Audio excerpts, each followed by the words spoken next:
Hello everyone, আমি এবার Facebook লাইভে এসে কি বললেন রুবেল হোসেন? শান্তকে অধিনায়ক থেকে বাদ দেওয়ার পক্ষে তিনি।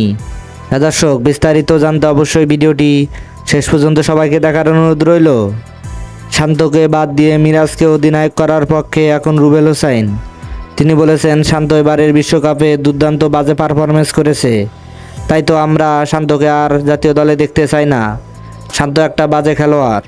এদিকে মিরাজ হোসেনকে জাতীয় দলে না নেওয়ার ব্যাপারেও তিনি বলেছেন, মিরাজ অবশ্যই নিঃসন্দেহে একজন ভালো খেলোয়াড়, সে সাকিবের চাইতেও ভালো, তাই তো সে অলরাউন্ডার হিসেবে দুর্দান্ত পারফরমেন্স করতে পারবে, তাই তো আমরা তাকে আবারও অধিনায়ক হিসেবে চাই।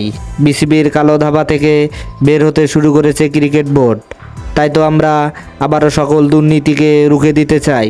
কোনোভাবেই শান্তকে আর অধিনায়ক রাখা যাবে না। এখন আমরা অবশ্যই মেহেদী হাসান মিরাজকে অধিনায়ক হিসাবে চাই। অনুর্ধ-19 দলের বিশ্বকাপে অধিনায়ক ছিলেন মেহেদী হাসান মিরাজ, তাই তো তার অভিজ্ঞতা খুবই কাজে লাগবে আমাদের দেশের ক্রিকেটের জন্য। হ্যাঁ দর্শক, আপনি কি মনে করেন মেহেদী হাসান মিরাজ বাংলাদেশের পরবর্তী অধিনায়ক হতে চলেছে? তাহলে অবশ্যই আপনার মূল্যবান মতামত কমেন্ট বক্সে জানাবেন। ধন্যবাদ।